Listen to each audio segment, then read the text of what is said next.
ಶ್ರೀ ಗುರುಭ್ಯೋ ನಮಃ. ಹರಿ ಓಂ. ನಮಸ್ತೆ ಬಂಧುಗಳೇ, ನಾನು ನಿಮ್ಮ ಪ್ರೀತಿಯ ಅನಂತಲಕ್ಷ್ಮಿ ಶ್ರೀಧರಮೂರ್ತಿ. ಎಲ್ಲರೂ ಹೇಗಿದ್ರಿ? ನಾನು ಚೆನ್ನಾಗಿದ್ದೀನಿ, ನೀವು ಚೆನ್ನಾಗಿದ್ದೀರಾ ಅಂತ ನಾನು ಭಾವಿಸ್ತೀನಿ. ಬಂಧುಗಳೇ, ಇದುವರೆಗೆ 10 ಅಧ್ಯಾಯದ ಕಥೆಗಳನ್ನ ನಾನು ನಿಮ್ಮ ಮುಂದೆ ಪ್ರಸ್ತುತಪಡಿಸಿದ್ದೆ. ಇವತ್ತು 11ನೆಯ ಅಧ್ಯಾಯದ ಕಥೆಯನ್ನು ನನಗೆ ತಿಳಿದ ಹಾಗೆ ನಾನು ನಿಮ್ಮ ಮುಂದೆ ಹೇಳೋದಕ್ಕೆ ಇಷ್ಟಪಡ್ತೇನೆ. ಹಾಗೆ 11ನೇ ಅಧ್ಯಾಯವನ್ನು ಅದನ್ನು ಓದ್ಕೊಳ್ಳೋದಕ್ಕೆ ಮುಂಚೆ ಒಂದು ಶ್ಲೋಕ ಇದೆ ಅಂತ ಹೇಳಿದೆ, ಒಂದು ಮಂತ್ರ. ಅದನ್ನು 108 ಬಾರಿ ಜಪ ಮಾಡಿ ಆ ನಂತರ ಓದ್ಕೊಳ್ಳೋದಾಗಲಿ ಕತೆ ಕೇಳೋದಾಗಲಿ ಮಾಡಬೇಕಾಗತ್ತೆ. ಆ ಮಂತ್ರ ಹೀಗಿದೆ: ಓಂ ಕ್ಲೀಂ ಕೃಷ್ಣಾಯ ಗೋವಿಂದಾಯ ಗೋಪೀಜನ ವಲ್ಲಭಾಯ ನಮಃ. ಓಂ ಕ್ಲೀಂ ಕೃಷ್ಣಾಯ ಗೋವಿಂದಾಯ ಗೋಪೀಜನ ವಲ್ಲಭಾಯ ನಮಃ. 11ನೇ ಅಧ್ಯಾಯವನ್ನು ಶುರು ಮಾಡ್ತೀನಿ. 3 ಜನ ಪತ್ನಿಯರ ಜೊತೆ ವಿವಾಹವಾಗತ್ತಲ್ವ ಶೃಂಗನಿಗೆ. ಈಗ 3 ಜನ ಪತ್ನಿಯರ ಜೊತೆ ಸಂತೋಷವಾಗಿ ಕಾಲ ಕಳೀತಾ ಇರ್ತಾನೆ ಮೃಗಶೃಂಗ. ಹೀಗೆ ಇರಬೇಕಾದ್ರೆ ಏನಾಗುತ್ತೆ, ಸುಶೀಲೆ ಪತ್ನಿ ಗರ್ಭ ಧರಿಸ್ತಾಳೆ. ಸರಿ, 9 ತಿಂಗಳು ತುಂಬತ್ತೆ. ಹಾಗೆ ಶುಭ ಲಗ್ನವೊಂದರಲ್ಲಿ ಒಂದು ಸುಂದರನಾದ ಕುಮಾರನಿಗೆ ಜನ್ಮ ಕೊಡ್ತಾಳೆ.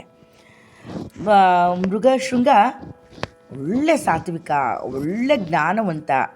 ಅವನು ಕೂಡ ತನ್ನ ಮಗ ಕೂಡ ಜ್ಞಾನವಂತನಾಗಬೇಕು, ಉತ್ತಮವಾದ ವ್ಯಕ್ತಿ ಆಗಬೇಕು ಅಂತ ಆಸೆ ಪಡ್ತಾನೆ. ಇವನು ತನ್ನ ಮಗನಿಗೆ ಮೃಕ್ಕಂಡು ಅನ್ನೋ ಹೆಸರನ್ನು ಇಡ್ತಾನೆ. ಮೃಕ್ಕಂಡು ಎಲ್ಲರ ಕಣ್ಮಣಿಯಾಗಿ ದಿನೇ ಒಳ್ಳೆ ಪೂರ್ಣ ಚಂದ್ರನ ಹಾಗೆ ತೇಜಸ್ವಿಯಾಗಿ ಚೆನ್ನಾಗಿ ನಗ್ನಗ್ತಾ ಎಲ್ಲರನ್ನ ಪ್ರೀತಿಯಿಂದ ಒಂಥರ ಎಲ್ಲರ ಪ್ರೀತಿ ಪಾತ್ರನಾಗಿ ಬೆಳೀತಾ ಹೋಗ್ತಾನೆ. 5 ವರ್ಷ ಆಗುತ್ತೆ ಆ ಮಗುಗೆ. ಅವನಿಗೆ ಉಪನಯನಾದಿ ಎಲ್ಲ ಸಂಸ್ಕಾರಗಳನ್ನ ತಂದೆ ಶಾಸ್ತ್ರವಿಧಿಯಲ್ಲಿ ಹೇಗೆ ಮಾಡಬೇಕೋ ಆ ಥರ ಮಾಡ್ತಾನೆ. ಹಾಗೆ ವಿದ್ಯಾವಿನಯ ಸಂಪನ್ನನಾಗಿ ಕೂಡ ಅವನು ಮಾಡ್ತಾನೆ. ಮಗನನ್ನು ವಿದ್ಯಾಭ್ಯಾಸಕ್ಕೆ ಆಗೆಲ್ಲ ಗುರುಕುಲಕ್ಕೆ ಹೋಗ್ತಾ ಇದ್ರಲ್ವ, ಆವಾಗೆಲ್ಲ ಕಲ್ತ್ಕೊಳ್ಳೋಕ್ಕೆ. ಹಾಗೆ ಮಗನನ್ನು ಗುರುಕುಲಕ್ಕೆ ಕಳಿಸ್ತಾರೆ. 12 ವರ್ಷಗಳ ಕಾಲ ಮೃಕ್ಕಂಡು ಗುರುಕುಲ ಮಾಡಿ ಸಕಲ ವಿದ್ಯಾಪಾರಂಗತನಾಗ್ತಾನೆ. ಹಾಗೆ ಗುರುವಿನ ಸೇವೆಯನ್ನು ಮಾಡ್ತಾ ಗುರುವಿನ ಮೆಚ್ಚುಗೆಗೆ ಪಾತ್ರನಾಗ್ತಾನೆ. ಹಾಗೆ ಧನುರ್ವಿದ್ಯೆಯನ್ನು ಕೂಡ ಅವನು ಕಲ್ತ್ಕೊಳ್ತಾನೆ. ಮಗನ ಗುರುಕುಲದ ವಾಸದ ಅವಧಿ ಮುಗೀತು. ಸರಿ, ಮಾತಾಪಿತರು ಅವನಿಗೆ ಇನ್ನೇನು ದೊಡ್ಡವನಾದ್ನಲ್ಲ, ಅವನಿಗೆ ಯೌವನಸ್ಥ ಆದ, ಅವನಿಗೆ ಮದುವೆ ಮಾಡಬೇಕು ಅಂತ ಯೋಚನೆ ಮಾಡ್ತಾರೆ. ಮರುದ್ವತಿ ಎನ್ನುವಂಥ ಒಂದು ಹುಡುಗಿ ಜೊತೆ ಅವನಿಗೆ ವಿವಾಹವನ್ನು ಮಾಡ್ತಾರೆ. ಮೃಗಶೃಂಗನ ಇತರ ಪತ್ನಿಯರು ಇರ್ತಾರೆ, ಇನ್ನಿಬ್ಬರು. ಅವ್ರಿಗೂ ಕೂಡ ಪುತ್ರ ಪ್ರಾಪ್ತಿಯಾಗತ್ತೆ. ಅವರು ಕೂಡ ವಿದ್ಯಾಸಂಪನ್ನರಾಗಿ ಅವರ ತಂದೆಯ ಅನುಗ್ರಹಕ್ಕೆ ಪಾತ್ರರಾಗ್ತಾರೆ. ಸರಿ, ಅವ್ರಿಗೂ ಕೂಡ ವಿವಾಹಕ್ಕೆ ಏರ್ಪಾಡು ಮಾಡ್ತಾನೆ. ಆ ಮಕ್ಕಳುಗಳಿಗೂ ಮದುವೆ ಮಾಡ್ತಾನೆ.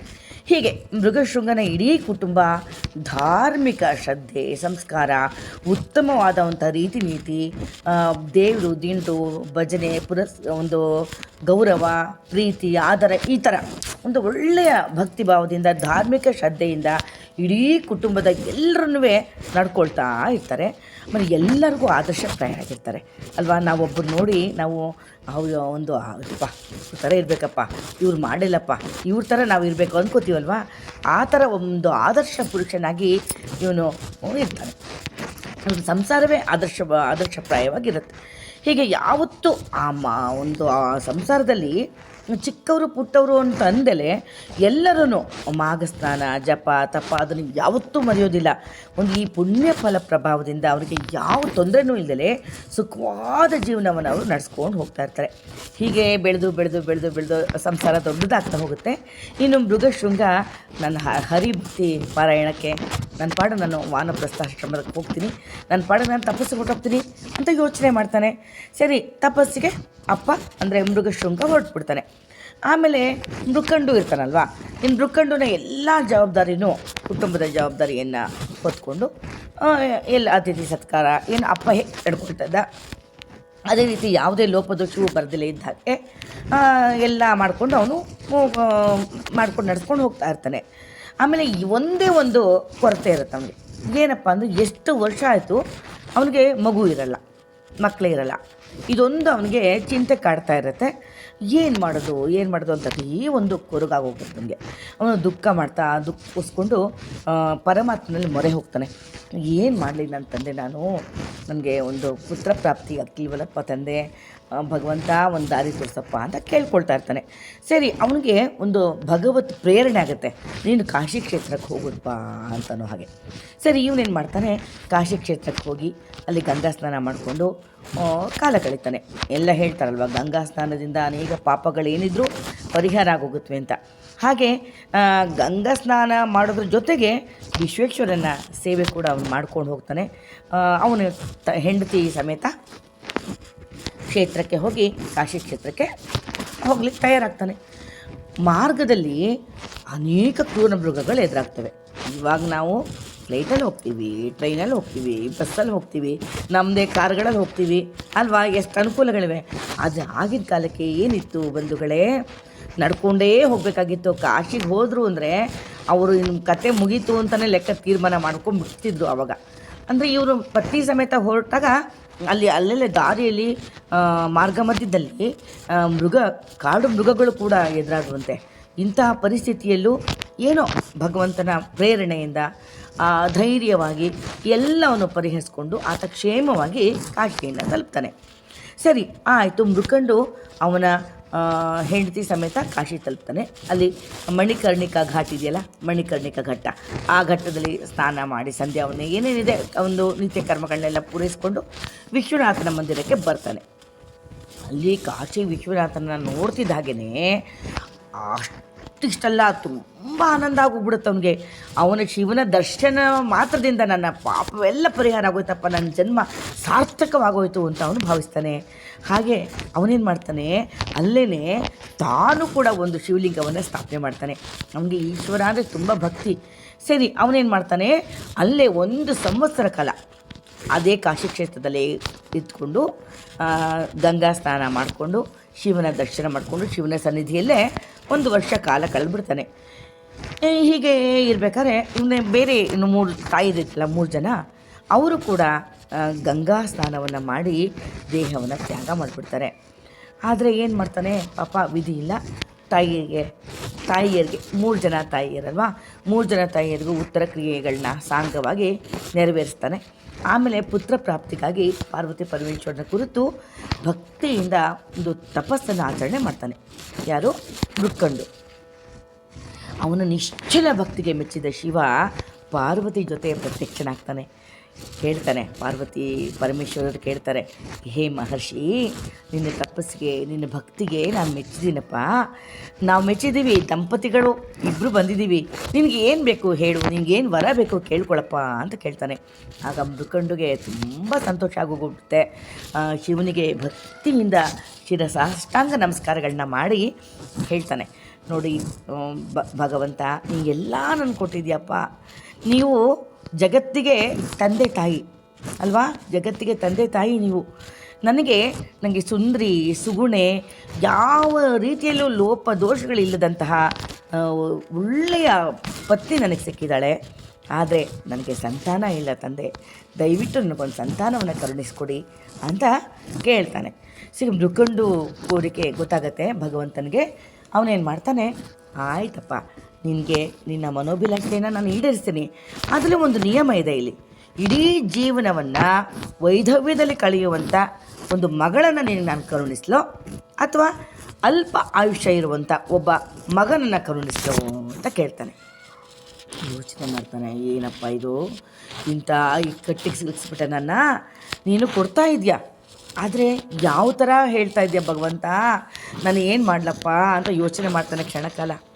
ಆಮೇಲೆ ಯೋಚನೆ ಮಾಡಿ ಹೇಳ್ತಾನೆ, ಏನಪ್ಪ ಭಕ್ತವತ್ಸಲ, ನನ್ನನ್ನು ಪರೀಕ್ಷೆ ಮಾಡ್ತಾಯಿದ್ದೀನೋ ತಂದೆ, ನಿನ್ನ ಈ ಪ್ರಶ್ನೆಗೆ ನಾನು ಹೇಗೆ ಉತ್ತರಿಸಬೇಕು ಅಂತ ನನಗೆ ಗೊತ್ತಾಗ್ತಿಲ್ಲ ಕಣಪ್ಪ.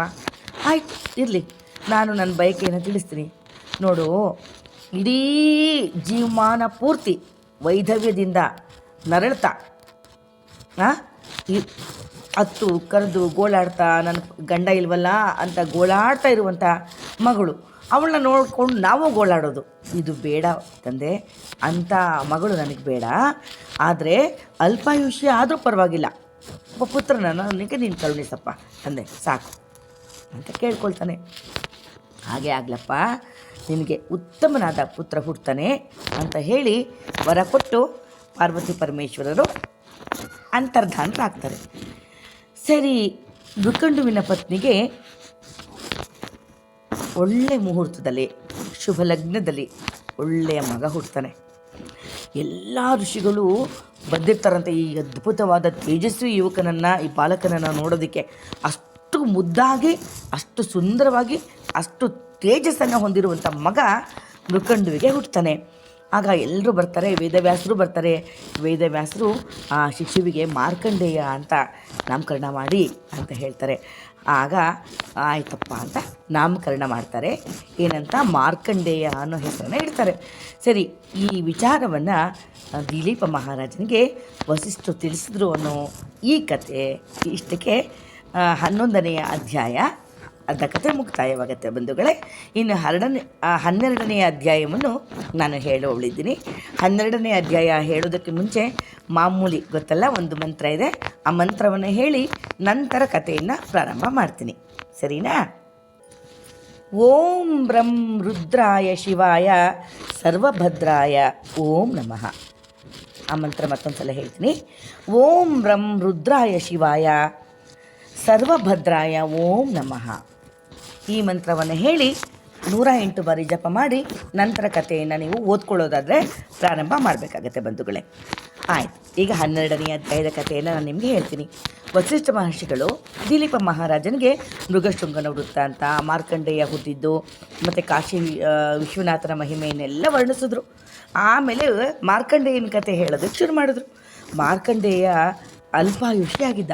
ಏಕೆಂದರೆ ಭಗವಂತ ವರ ಕೊಟ್ಬಿಟ್ಟಿದ್ದಲ್ವಾ, ಅಲ್ಪಾಯುಷಿಯಾದ ಮಗನೇ ಕೊಡಪ್ಪ ಪರವಾಗಿಲ್ಲ ಅಂತ ಅವ್ರ ತಂದೆ ಕೂಡ ಕೋರ್ಕೊಂಡಿದ್ನಲ್ಲ. ಆಯಿತು, ಅಲ್ಪಾಯುಷಿ. ಇವನು ಅಲ್ಪಾಯುಷಿ ಎಷ್ಟು ವರ್ಷ? ಕೇವಲ 16 ವರ್ಷ ಮಾತ್ರ ಅವನ ಒಂದು ಜೀವನ ಇದ್ದಿದ್ದು. ವರ್ಷಗಳು ಉರುಳ್ತಾ ಇದ್ದ ಹಾಗೆ ತಂದೆ ತಾಯಿಗಳಿಗೆ ಒಂಥರ ಮಗನ ಬಗ್ಗೆ ಚಿಂತೆ, ಬೇಜಾರು. ಅಯ್ಯಪ್ಪ, ಏನು ಮಾಡೋದು, ವರ್ಷ ಬಂದ್ಬಿಡ್ತಲ್ಲ, ನನ್ನ ಮಗ ಕಳೆದು ಹೋಗೋ ವರ್ಷ ಬಂದ್ಬಿಡ್ತಲ್ಲ, ಸಮೀಪ ಆಗ್ತಾಯಿದೆಯಲ್ಲ ಅಂತ ಸಂಟಾಯಿತು ಬಂಧುಗಳೇ. ಯಾವುದಾದ್ರೂ ಒಂದು ಕಾಯಿಲೆ ಬಂದ್ರೇ ನಮಗೆ ಏನಪ್ಪ ಹೀಗೆ, ಅಯ್ಯೋ ಬೇಡಪ್ಪ, ನಮಗೆ ಹುಷಾರಿಲ್ಲದಿದ್ರೇ ನಮಗೆ ತಡ್ಕೊಳಕ್ಕಾಗ್ತಿರಲ್ಲ. ನಮಗೆ ಸಾವು ಗೊತ್ತಿಲ್ಲ ಅಲ್ವಾ, ನಮಗೆ ಸಾವು ಯಾವಾಗ ಸಮೀಪಿಸುತ್ತೆ ಅಂತ ಗೊತ್ತಿಲ್ಲ. ಹುಷಾರು ತಪ್ಪಿದ್ರೇ ಸಂಕಟ ಪಡ್ತಾ ಇರ್ತೀವಿ.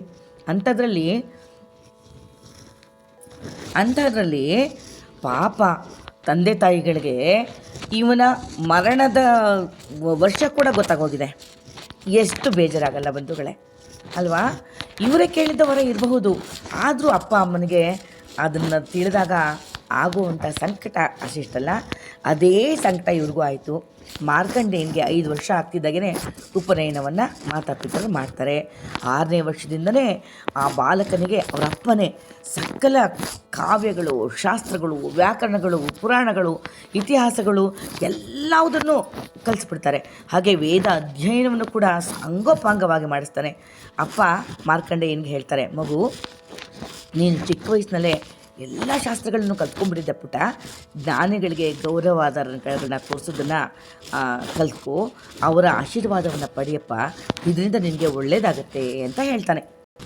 ಮಾರ್ಕಂಡೇಯನು ಅಷ್ಟೇ ಅಪ್ಪನ ಮಾತಿಗೆ ಪ್ರತಿ ಹೇಳ್ದಲೆ ಆಯ್ತಪ್ಪ ನಾನು ಹಾಗೇ ನಡ್ಕೊಳ್ತೀನಿ ಅಂತ ವಿದ್ಯಾವಿನಯ ಸಂಪನ್ನನಾಗಿ ನಡ್ಕೊಳ್ತಾ ಹೋಗ್ತಾನೆ. ಗುರು ಹಿರಿಯರನ್ನ ಕಂಡ್ರೆ ಭಕ್ತಿ ಭಾವ ಇರುತ್ತೆ, ದೈವ ನಿಷ್ಠೆ ಇರುತ್ತೆ, ಶ್ರದ್ಧೆ ಇರುತ್ತೆ, ಹೇಳಿದ ಕೆಲಸವನ್ನು ಚಾಚು ತಪ್ಪದಲೇ ಮಾಡುವಂಥ ಉತ್ತಮವಾದ ಗುಣ, ಪ್ರತಿಯೊಂದು ಒಳ್ಳೆಯ ಗುಣಗಳು ಮಾರ್ಕಂಡೇಯನಲ್ಲಿ ನೆಲೆಯಾಗ್ಬಿಟ್ಟಿರುತ್ತೆ.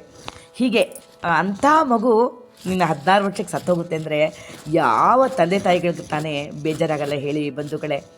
ನೋಡ್ತಾ 15 ಸಂವತ್ಸರ ಕಳೆದೇ ಹೋಗುತ್ತೆ. ಆಗ ಹುಟ್ಟಿದ ಹಬ್ಬ ಮಾಡಬೇಕು ಅಂತ ನಿರ್ಧಾರ ಮಾಡ್ತಾರೆ ತಂದೆ ತಾಯಿಗಳು. ಈ ಸಮಾರಂಭಕ್ಕೆ ಋಷಿಮುನಿಗಳನ್ನ ಕರೀತಾರೆ, ಜ್ಞಾನಿಗಳನ್ನ ಆಹ್ವಾನ ಮಾಡ್ತಾರೆ. ಹಾಗೆ ಬಂದಂಥ ಎಲ್ಲ ಅತಿಥಿಗಳನ್ನು ಉತ್ತಮವಾಗಿ ಸತ್ಕರಿಸ್ತಾರೆ. ಮಾರ್ಕಂಡೇಯ ಪ್ರತಿಯೊಬ್ಬರಿಗೂ, ಹಿರಿಯರಿಗೆ, ಜ್ಞಾನಿಗಳಿಗೆ, ಬಂದಿದ್ದವರು ಎಲ್ರಿಗೂ ನಮಸ್ಕಾರ ಮಾಡ್ತಾ ಇರ್ತಾರೆ. ಎಲ್ಲರಿಗೂ ನಮಸ್ಕಾರ ಮಾಡ್ತಾರೆ. ಎಲ್ಲರೂ ಆಶೀರ್ವಾದ ಮಾಡ್ತಾರೆ. ದೀರ್ಘಾಯುಷ್ಯನಾಗಪ್ಪ, ದೀರ್ಘಾಯುಷ್ಯವಂತನಾಗಪ್ಪ ಅಂತ ಆಶೀರ್ವಾದ ಮಾಡ್ತಾರೆ. ಇನ್ನು ವಸಿಷ್ಠರು ಬಂದಿರ್ತಾರೆ ಅಲ್ಲಿಗೆ. ವಸಿಷ್ಠರ ಪಾದ ಮುಟ್ಟಿ ನಮಸ್ಕರಿಸೋಕ್ಕೆ ಹೋದಾಗ ಅವರು ತಡೆದು ಬಿಡ್ತಾರೆ. ಎಲ್ರಿಗೂ ಆಶ್ಚರ್ಯ ಆಗೋಗುತ್ತೆ. ಯಾಕೆ ಯಾಕೆ ಅಂತ ಕೇಳ್ತಾರೆ. ಆಗ ವಸಿಷ್ಠರು ಹೇಳ್ತಾರೆ, ಈ ಬಾಲಕ ಇನ್ನು ಕೆಲವೇ ದಿನಗಳಲ್ಲಿ ಮರಣ ಹೊಂದ್ತಾನೆ. ನಾನು ದೀರ್ಘಾಯುವಾಗಪ್ಪ ಅಂತ ನನಗೆ ಹೇಗಪ್ಪ ಆಶೀರ್ವಾದ ಮಾಡಲಿ? ಇವನ ಆಯುಷ್ಯ ಇರೋದೇ 16 ವರ್ಷ. ಇನ್ನೊಂದು ವರ್ಷ ಮಾತ್ರ ಇವನ ಆಯುಷ್ಯ ಇರೋದು. ಅದು ಪರಮೇಶ್ವರನ ಸಂಕಲ್ಪ. ನಾನೀಗ ಹೇಗೆ ಆಶೀರ್ವಾದ ಮಾಡಲಿ ಅಂತ ವಸಿಷ್ಠರು ಹೇಳ್ತಾರೆ. ಆಗ ಅಲ್ಲಿಗೆ ಬಂದ ಋಷಿಮುನಿಗಳೆಲ್ಲ ದೀರ್ಘಾಯುವಂತನಾಗಪ್ಪ, ಸುಖವಾಗಿ ಸಂತೋಷವಾಗಿ ಬಾಳಪ್ಪ ಅಂತ ಆಶೀರ್ವಾದ ಮಾಡಿರ್ತಾರಲ್ಲ, ಅವರು ಅಯ್ಯೋ ಹಾಗಾದರೆ ನಮ್ಮ ಮಾತು ಸುಳ್ಳಾಯ್ತಾ? ನಾವು ಆಶೀರ್ವಾದ ಮಾಡಿದ್ದೀವಲ್ಲ ದೀರ್ಘಾಯುವಾಗಪ್ಪ ಅಂತ, ನಮ್ಮ ಮಾತು ಸುಳ್ಳಾಯ್ತಾ ಅಂತ ಅವ್ರ ಮನಸ್ಸಿಗೆ ನೋವಾಗುತ್ತೆ. ಆಗ ಎಲ್ಲರೂ ಕೇಳ್ತಾರೆ, ಇದಕ್ಕೆ ಬೇರೆ ಪರಿಹಾರವೇನು ಇಲ್ವೇನು ವಸಿಷ್ಠ ಮಹರ್ಷಿಗಳೇ ಅಂತ ಕೇಳ್ತಾರೆ. ಆವಾಗ ಅವ್ರು ಹೇಳ್ತಾರೆ, ಬನ್ನಿ ಬನ್ನಿ ಒಂದು ಕೆಲಸ ಮಾಡೋಣ, ನಾವೆಲ್ಲರೂ ಮಾರ್ಕಂಡೇಯನ ಕರ್ಕೊಂಡು ಬ್ರಹ್ಮದೇವನ ಹತ್ತಿರಕ್ಕೆ ಹೋಗೋಣ ಅಂದ್ಬಿಟ್ಟು ಎಲ್ಲರೂ ಬ್ರಹ್ಮಲೋಕಕ್ಕೆ ಹೋಗ್ತಾರೆ. ಆ ಬ್ರಹ್ಮಲೋಕಕ್ಕೆ ಎಲ್ಲರೂ ಪಾದಾರ್ಪಣೆ ಮಾಡ್ತಾರೆ. ಆ ಬ್ರಹ್ಮದೇವನಿಗಂತೂ ಈ ಎಲ್ಲ ಋಷಿಗಳು ಬಂದಿರ್ತಾರಲ್ಲ, ತುಂಬ ಖುಷಿಯಾಗಿ ಹೋಗುತ್ತೆ. ಮತ್ತು ಈ ತೇಜಸ್ವಿಯಾದ ಬಾಲಕ ಇರ್ತಾನಲ್ಲ, ಅವನಷ್ಟು ತೇಜಸ್ವಂತನಾಗಿರ್ತಾನೆ. ಯಾಕಷ್ಟು ತೇಜಸ್ಸಾಗಿರ್ತಾನೆ ಹೇಳಿ ನೋಡೋಣ. ಅವನು ಯಾವ್ದಾದ್ರು ಒಂದು ತಪ್ಪು ಕೆಲಸ ಮಾಡಿರ್ತಾನ?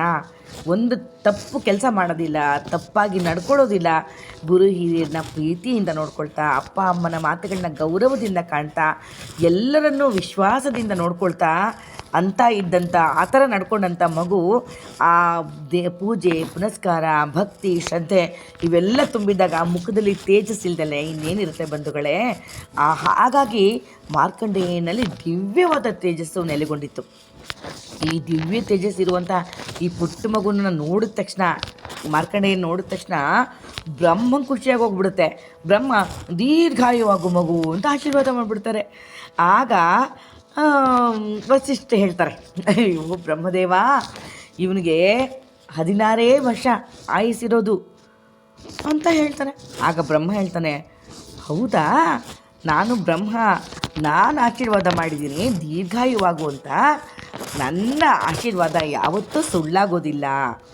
ಶಿವನೇ ನಿನಗೆ ಕಾಪಾಡ್ತಾನೆ, ಖಂಡಿತ ಶಿವನಿಗೆ ಒಳ್ಳೇದು ಮಾಡ್ತಾನಪ್ಪ ಅಂತ ಹೇಳ್ತಾನೆ. ಆಗ ಬ್ರಹ್ಮದೇವ ಮಾರ್ಕಂಡೇಯನ ನೋಡ್ತಾನೆ. ಪುಟ್ಟ, ನೀನು ಯೋಚನೆ ಮಾಡಬೇಡ, ನಿನಗೇನೂ ತೊಂದರೆ ಆಗಲ್ಲ. ನೀನೊಂದು ಕೆಲಸ ಮಾಡು, ಕಾಶಿ ಕ್ಷೇತ್ರಕ್ಕೆ ಹೋಗ್ಬಿಡು. ಅಲ್ಲಿ ಕಾಶಿ ವಿಶ್ವನಾಥ ಇದ್ದಾನಲ್ಲ, ಅವನನ್ನು ಶ್ರದ್ಧಾ ಭಕ್ತಿಗಳಿಂದ ಎಡೆಬಿಡದೆ ಸೇವೆ ಮಾಡಿಬಿಡು. ಇದರಿಂದ ನೀನು ಆಪತ್ತು ಪರಿಹಾರ ಆಗುತ್ತೆ, ನೀನು ದೀರ್ಘಾಯು ಆಗ್ತೀಯಾ ಅಂತ ಹೇಳ್ತಾರೆ. ಮಾರ್ಕಂಡೇಯ ವಾಪಸ್ ಆಶ್ರಮಕ್ಕೆ ಬರ್ತಾನೆ. ಮಾತಾಪಿತರಿಗೆ ನಡೆದ ಸಂಗತಿನೆಲ್ಲ ಹೇಳ್ತಾನೆ, ಹೀಗೀಗಾಯಿತು ಅಂತ. ಏನು ಮಾಡಲಪ್ಪ ನಾನು ಅಂತ ಕೇಳ್ತಾನೆ. ಆವಾಗ ಅಪ್ಪ ಹೇಳ್ತಾನೆ, ಆಯ್ತಪ್ಪ, ನೀನು ಬ್ರಹ್ಮದೇವರಿಗೆ ಹೇಳಿದ ಹಾಗೇ ನಡ್ಕೋ ಅಂತ. ಸರಿ, ನಾನು ಕಾಶಿ ಕ್ಷೇತ್ರಕ್ಕೆ ಹೋಗಿ ಬರ್ತೀನಿ, ವಿಶ್ವನಾಥನ ಸೇವೆ ಮಾಡಿ ಬರ್ತೀನಿ, ನನಗೆ ಅನುಮತಿ ಕೊಡಿ ಅಂತ ಹೇಳಿ ಪ್ರಾರ್ಥಿಸ್ತಾನೆ. ಅಪ್ಪ ಅಮ್ಮರ ಆಶೀರ್ವಾದವನ್ನು ಪಡ್ಕೊಳ್ತಾನೆ. ಸರಿ, ಮಗನ ಬಿಟ್ಟಿರೋದು ಕಷ್ಟ ಆಗುತ್ತೆ, ಆದರೂ ಹೋಗ್ಬಾಪ್ಪ, ಒಳ್ಳೆಯದಾಗಲಿ, ದೀರ್ಘಾಯು ಆಗು ನೀನು ಅಂತ ಖುಷಿಯಿಂದ ಅಪ್ಪ ಅಮ್ಮ ಮಗುವನ್ನು ಕಾಣಿಸ್ಕೊಡ್ತಾನೆ. ಸರಿ ಆಯಿತು, ಮೃಕಂಡು ಕಾಶಿಯನ್ನು ತಲುಪ್ತಾನೆ. ಮಾರ್ಕಂಡೇಯ ಮೃಕಂಡುವಿನ ಮಗ ಕಾಶಿಯನ್ನು ತಲುಪ್ತಾನೆ. ಇವರು ಮೃಕಂಡುಗೂ ಬೇಜಾರಾಗೋಗುತ್ತೆ, ಅಪ್ಪ ಅಮ್ಮಗೂ. ಒಂದು ಕೆಲಸ ಮಾಡ್ತೀನಿ ಮಗು, ನಾನು ನಿನ್ನ ಜೊತೆ ಬಂದ್ಬಿಡ್ತೀನಿ ಕಣಪ್ಪ. ಸರಿ, ಮೃಕಂಡುನು ಬರ್ತಾನೆ, ಹಾಗೆ ಮೃಕಂಡು ಹೆಂಡತಿನೂ ಬರ್ತಾಳೆ. ಹೀಗೆ ಎಲ್ಲರೂ ಎಲ್ಲರೂ ಕಾಶಿಯನ್ನು ತಲುಪ್ತಾರೆ. ಅಲ್ಲೇ ಒಂದು ಆಶ್ರಮವನ್ನು ನಿರ್ಮಾಣ ಮಾಡಿಕೊಂಡು ಶಿವನ ಸನ್ನಿಧಿಯಲ್ಲಿ ಎಡೆಬಿಡದೆ ಕಾಲವನ್ನು ಕಳೀತಾ ಇರ್ತಾರೆ. ಮಾರ್ಕಂಡೇಯ ಅಂತೂ ನಿತ್ಯ ಜಪ, ಪೂಜೆ, ಜಪ, ತಪ ಎಲ್ಲ ಮಾಡ್ತಾ ಇರ್ತಾನೆ. ಭಗವಂತನ ಸೇವೆಯಲ್ಲೇ ತನ್ನ ಎಲ್ಲ ಕಾಲವನ್ನು ನಿರತ ಮಾಡ್ಕೊಂಡ್ಬಿಡ್ತಾನೆ ಮಾರ್ಕಂಡೇಯ. ಅಷ್ಟು ತನ್ಮಯನಾಗಿ ಭಗವಂತನ ಸೇವೆಯನ್ನು ಅವನು ಮಾಡ್ತಾ ಇರ್ತಾನೆ. ಹೀಗೇ ಆಯಿತು, ಕಾಲ ನಿಲ್ಲುತ್ತಾ ಬಂಧುಗಳೇ. ಏನು ನಿಂತರೂ ಕಾಲ ನಿಲ್ಲಲ್ಲ ಅಲ್ವಾ? ಕಾಲ ಕಳೆದೇ ಹೋಗುತ್ತೆ. ಕಾಲ ಮುಗಿತಾ ಬಂತು. 16ನೇ ವರ್ಷ ಜನ್ಮದಿನ ಬಂದೇ ಬಿಡ್ತು. ಏನು ಭಗವಂತ ನಿಯಾಮಕ ಅಲ್ವಾ? ಭಗವಂತ ನಿಯಮ ಇತ್ತಲ್ಲ, 16ನೇ ವರ್ಷಕ್ಕೆ ಸಾವು ಬರಬೇಕು ಮಾರ್ಕಂಡೇಯನಿಗೆ ಅಂತ. ಹೌದು, ಯಮದೂತರು ಬಂದೇ ಬಿಟ್ಟರು. ಎಲ್ಲಿಗೆ? ಮಾರ್ಕಂಡೇಯನ ಜೀವವನ್ನು ತಗೊಂಡು ಹೋಗೋಕ್ಕೆ. ಸರಿ, ಶಿವಲಿಂಗದ ಸನ್ನಿಧಿಯಲ್ಲಿ ಪೂಜೆ ಮಾಡ್ತಾ ಇರ್ತಾನೆ.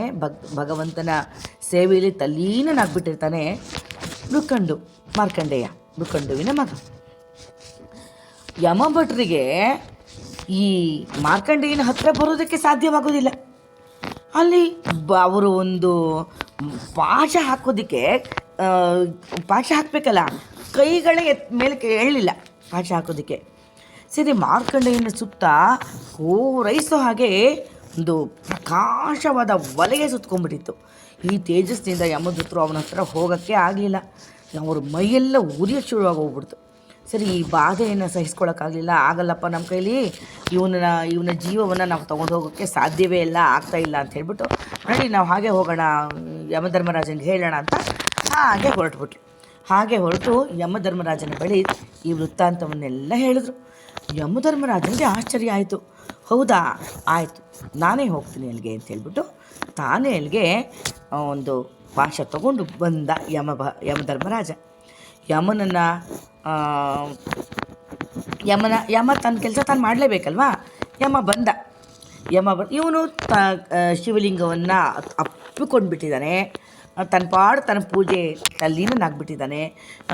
ಪೂಜೆ ಮಾಡ್ತಾ ಮಾಡ್ತಾ ಮಾಡ್ತಾ ಆ ಶಿವಲಿಂಗವನ್ನು ಅಪ್ಪಿಕೊಂಡು ಕೂತ್ಕೊಂಡ್ಬಿಟ್ಟಿದ್ದಾನೆ ಮಾರ್ಕಂಡೇಯ. ಸರಿ, ಇವನೇನು ಶಿವನನ್ನು ಸತತವಾಗಿ ಓಂ ನಮಃ ಶಿವಾಯ ಮಂತ್ರ ಜಪವನ್ನು ಮಾಡ್ತಾನೇ ಇದ್ದಾನೆ. ಸರಿ, ಪಾಶವನ್ನು ಹಾಕೋದಕ್ಕೆ ಶುರು ಮಾಡ್ದ. ಭಯ ಆಯಿತು. ಯಮಧರ್ಮರಾಯ ಮಾರ್ಕಂಡೇಯನ ಕಣ್ಣಿಗೆ ಕಂಡ. ಭಯ ಆಗೋಯ್ತು ಮಾರ್ಕಂಡೇಯನಿಗೆ.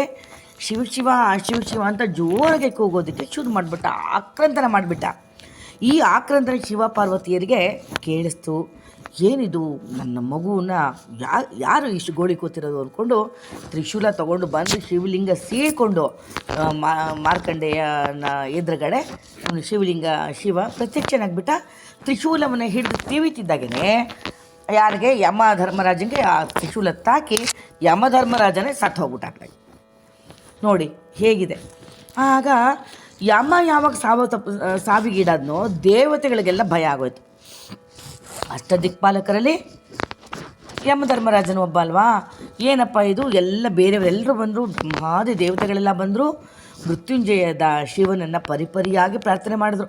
ಅಯ್ಯೋ ಮಹಾದೇವ, ಯಾಕಪ್ಪ ಇಷ್ಟು ಉಗ್ರನಾಗಿದೆಯಾ, ಒಳ್ಳೆ ಪ್ರಚಂಡನಾಗ್ಬಿಟ್ಟಿದೆಯಲ್ಲ, ಯಾಕೆ ತಂದೆ? ಇರು, ನಿನ್ನ ಕೋಪವನ್ನು ಶಾಂತ ಮಾಡ್ಕೊಳ್ಳಪ್ಪ ದೇವ. ಇದರಲ್ಲಿ ಯಮನ್ ತಪ್ಪು ಏನಪ್ಪ ಇದೆ? ಅವನ ಕರ್ತವ್ಯನ ಮಾಡಿದ್ದಾನೆ. ಮಾರ್ಕಂಡೇಯನಿಗೆ ಆಯುಸ್ಸಿದ್ದು ಬರೀ 16 ವರ್ಷ. ಅವ್ನು 16 ವರ್ಷ ಮಾತ್ರ ಜೀವಿಸ್ತಾನೆ ಅನ್ನೋದು ನಿಂದೇ ನಿಯಮ ಕಾಲ್ವೇನಪ್ಪ. ಆ ವಿಷಯ ನಿನಗೆ ಗೊತ್ತಿಲ್ವಾ? ಅವನ ಆಯುಷ್ಯ ಮುಗೀತು ಅಂದಮೇಲೆ ಅವನ ಕೆಲಸವನ್ನು ಮಾಡಿದ್ದಾನೆ. ನೀನು ಯಾಕಪ್ಪ ಈ ಥರ ಯಮಧರ್ಮರಾಜನ ಸಾಯಿಸಿಬಿಟ್ಟೆ? ಯಮಧರ್ಮಪಾಲಕ ಲೋಕರಕ್ಷಕ ಆಗಿರೋ ಯಮಧರ್ಮರಾಯ ಅವನ ಕೆಲಸ ಅವ್ನು ಮಾಡಿದ್ದಾನೆ. ಅವನ್ನ ಸಾಯಿಸಿದ್ದು ಸರಿನಾ ಇದು? ಇನ್ನು ಧರ್ಮರಾಯನ ಕೆಲಸ ಯಾರು ಮಾಡ್ತಾರೆ? ಯಮಧರ್ಮರಾಯ ಅವನ ಕೆಲಸ ಮಾಡಬೇಕಲ್ಲ. ಇನ್ನು ನರಕದಲ್ಲಿ ಪಾಪಿಗಳು ಹೆಚ್ಚಾಗಿ ಹೋಗ್ಬಿಡೋದಿಲ್ವಾ? ದಿಕ್ಪಾಲಕರಲ್ಲಿ ಒಬ್ಬರು ಕಡಿಮೆ ಹಾಗಾಗಲ್ವಾ? ಯಾಕಪ್ಪ ಸ್ವಾಮಿ ಇಂಥ ಕೆಲಸ ಮಾಡಿದೆ ಅಂತ ಎಲ್ಲರೂ ಪರಿಪರಿಯಿಂದ ಕೇಳ್ಕೊಳ್ತಾರೆ. ಇಂದ್ರ ಕೂಡ ಪರಮೇಶ್ವರಿಗೆ ಯಮಂಗೆ ಜೀವದಾನ ಮಾಡಿಬಿಡು ತಂದೆ ಅಂತ ಕೋರ್ಕೊಳ್ತಾನೆ. ಸರಿ, ಎಲ್ಲ ಒಂದು ಸ್ವಲ್ಪ ಕೋಪ ತಣ್ಣಗಾಗುತ್ತೆ ಶಿವನಿಗೆ. ಆಮೇಲೆ ಆಯಿತು ಒಂದು ನಿಧಾನವಾಗಿ ಯೋಚನೆ ಮಾಡಿ ಆಮೇಲೆ ಹೌದಲ್ವಾ, ಸರಿ ಆಯಿತು, ನಾನು ಯಮನಿಗೆ ಜೀವದಾನವನ್ನು ಮಾಡ್ತೀನಿ ಅಂತ ಹೇಳಿ ಯಮಧರ್ಮರಾಜ, ಇನ್ನು ಮುಂದೆ ನನ್ನ ಭಕ್ತರಿಗೆ ನೀನು ತೊಂದರೆ ಕೊಟ್ಟರೆ ನಿನ್ನ ಗತಿ ಅಧೋಗತಿ ಆಗುತ್ತೆ, ನನ್ನ ಭಕ್ತರಿಗೆ ಮಾತ್ರ ನೀನು ತೊಂದರೆ ಕೊಡಕೂಡ್ದು ಅಂತ ಆದೇಶ ಮಾಡ್ತಾನೆ, ಎಚ್ಚರಿಕೆ ಕೊಡ್ತಾನೆ. ಈ ರೀತಿ ಮಾರ್ಕಂಡೇಯನಿಗೆ ಚಿರಂಜೀವಿಯಾಗೋದಕ್ಕೆ ಒಂದು ಅವಕಾಶವನ್ನು ವಿಶ್ವನಾಥ ಕೊಡ್ತಾನೆ. ಆಗ ದೇವತೆಗಳೆಲ್ಲರೂ ಈ ಮಾರ್ಕಂಡೇಯನಿಗೆ ಆಶೀರ್ವಾದ ಮಾಡ್ತಾರೆ. ಆಮೇಲೆ ಶಿವ ಅಂತರ್ಧನನಾಗ್ತಾನೆ. ಪರಮೇಶ್ವರನ ಕೃಪಾ ಕಟಾಕ್ಷದಿಂದ ಮಾರ್ಕಂಡೇಯ ಚಿರಂಜೀವಿಯಾಗಿದ್ದನ್ನು ಕಂಡು ಅವರ ಅಪ್ಪ ಅಮ್ಮಂಗೆ ಆಗಿ ಸಂತೋಷ ಅಷ್ಟಿಷ್ಟಲ್ಲ. ಮಾಘ ಮಾಸ ಮಹಿಮೆಯಿಂದ ಇಷ್ಟೆಲ್ಲ ಆಯ್ತಲ್ಲ, ಮಾಘ ಮಾಸದಲ್ಲೇ ನೀನು ಹೋಗಿ ಅಲ್ಲಿ ಭಗವಂತನ ಸೇವೆ ಮಾಡಿದೆ, ಕಾಶಿ ವಿಶ್ವನಾಥನ ಕ್ಷೇತ್ರದಲ್ಲೇ ನೆಲೆ ಹಾಕ್ಕೊಂಡು ಸೇವೆ ಮಾಡಿದೆಯಲ್ಲ, ಅದರಿಂದ ಸಿಕ್ಕಂಥ ಫಲ ಇದು ಎಂಥ ಪುಣ್ಯನಪ್ಪ.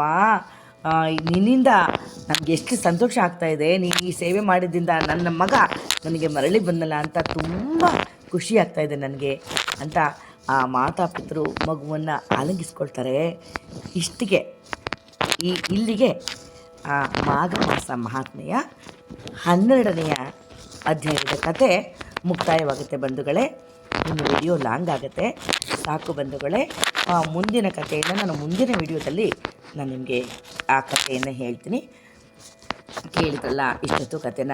ಮಾರ್ಕಂಡೇಯ ಆ ಭಕ್ತಿ ಭಾವದಿಂದ ಭಗವಂತನ ಪೂಜೆ ಮಾಡಿದರೆ ಖಂಡಿತ ಅವನು ಒಂದೇ ಒಲಿತಾನೆ ಎನ್ನುವಂಥ ಒಂದು ದಿವ್ಯವಾದ ನಂಬಿಕೆಯಿಂದ ನಾವು ಪೂಜೆ ಮಾಡಬೇಕು, ಪುನಸ್ಕಾರ ಮಾಡಬೇಕು.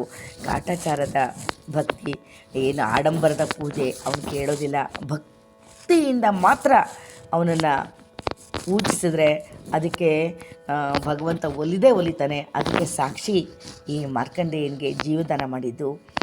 ತಾವೆಲ್ಲರೂ ಕೂಡ ಭಕ್ತಿ ಶ್ರದ್ಧೆಯಿಂದ ಮಾಘ ಮಾಸದ ಆಚರಣೆಗಳನ್ನ ಮಾಡಿ ಎಲ್ಲರೂ ಆ ಭಗವಂತನ ಶಿವನ ಕೃಪೆಗೆ ಪಾತ್ರರಾಗಿ ಅಂತ ಹೇಳ್ತಾ ನಾನು ಇಲ್ಲಿಗೆ ಈ ಕಥೆಯನ್ನು ಸಂಪನ್ನಗೊಳಿಸ್ತೀನಿ. ಸರ್ವೇ ಜನ ಸುಖಿನೋ ಭವಂತು, ಸಮಸ್ತ ಸನ್ಮಂಗಳಾನಿ ಭವಂತು. ಜೈ ಜಗತ್.